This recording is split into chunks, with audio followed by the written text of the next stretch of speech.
Dr. Tamara Sachs graduated with honors from the Mount Sinai School of Medicine in New York City. She completed her residency in internal medicine at St. Raphael Hospital and Yale University in New Haven, Connecticut. She studied naturopathy in France for 3 years. She then worked as an emergency room doctor for 4 years before starting her private practice in internal medicine 18 years ago. She has served in various medical boards, including a 3-year term with the National Coalition for Women with Heart Disease. If you want to find them, by the way, it's womenheart.org. And in fact, she's here tonight to help us get to the heart of the matter when it comes to understanding cardiovascular disease. Let's give a very enthusiastic welcome to Dr. Tamara Sachs.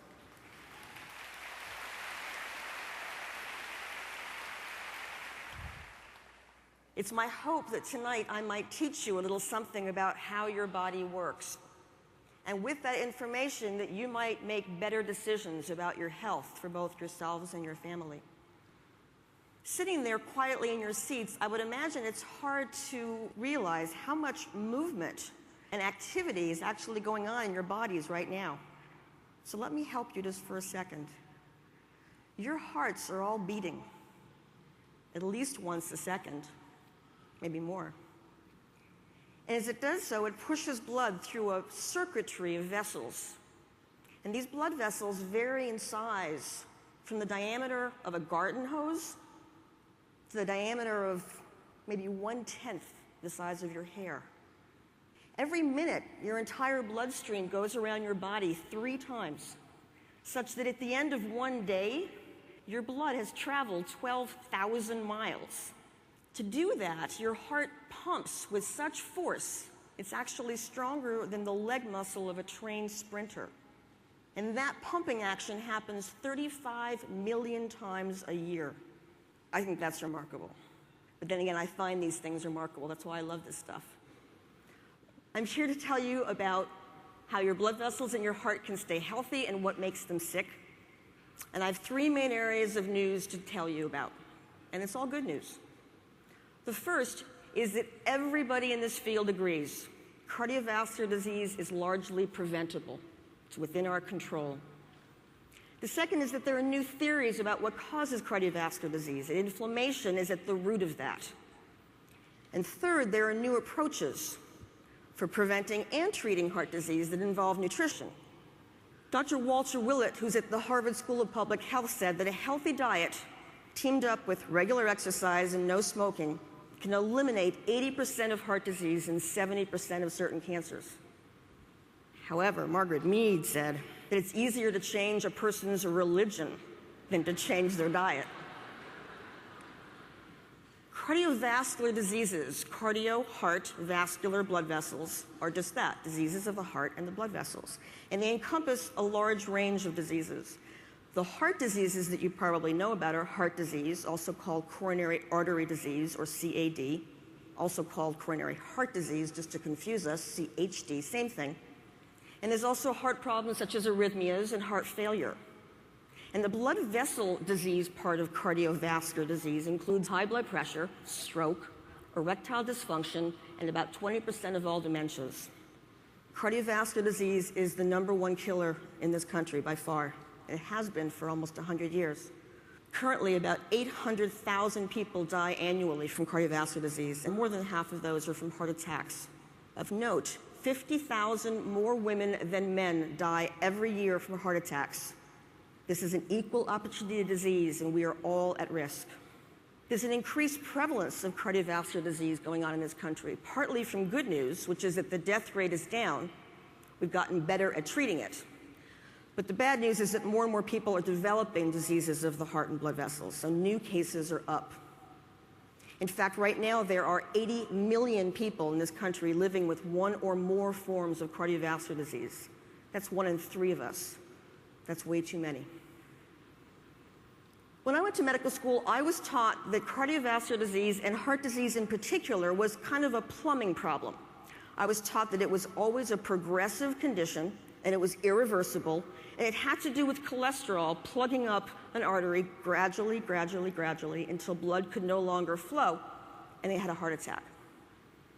But current observations don't hold that theory at all. In fact, New theories have emerged as a result of current observations, and they say that cardiovascular disease is preventable. It's also reversible at times.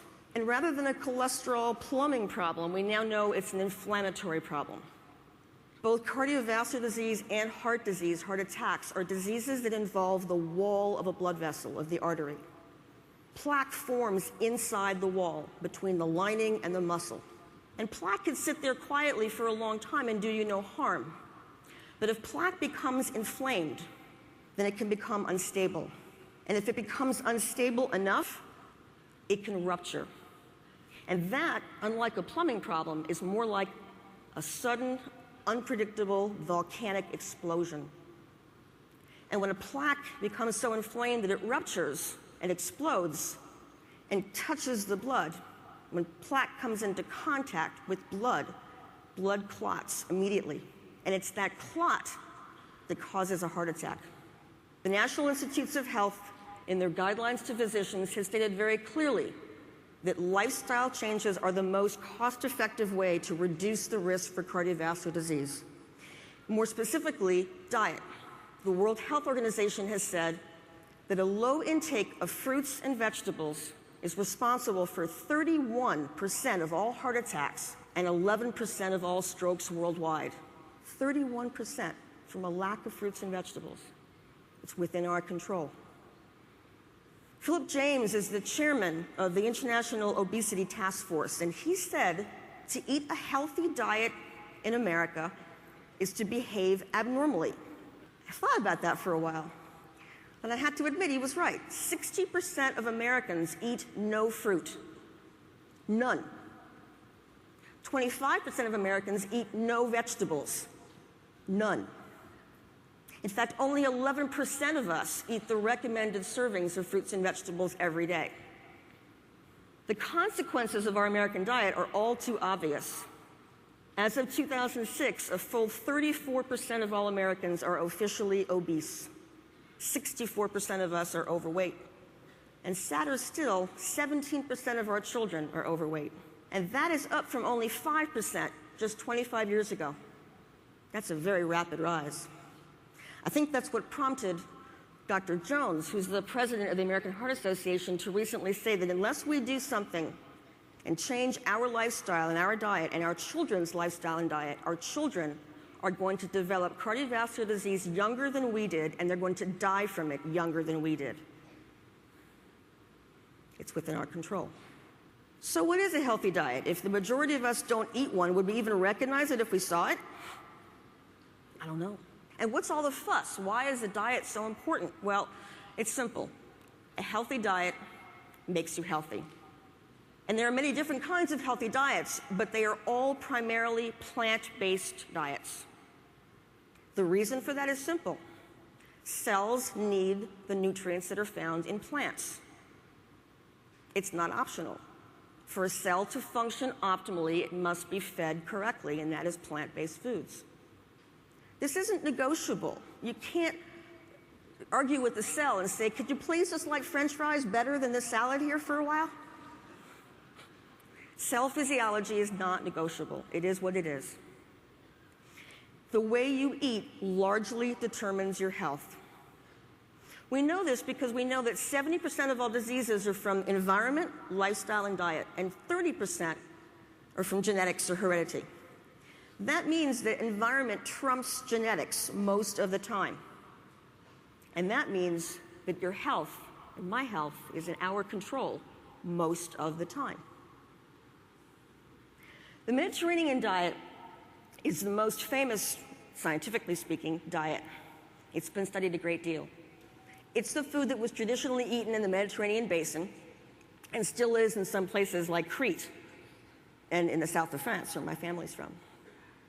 It consists of vegetables in abundance. Historically, they were local and fresh and mostly raw, but an abundance of colorful vegetables will do for now. And fruit, but whole fruit, not so much juices with their lack of fiber and pectin. The Mediterranean diet also includes legumes such as beans and lentils, unrefined whole grains, nuts, seeds, olives, and avocados, all those good, healthy omega-3 fats.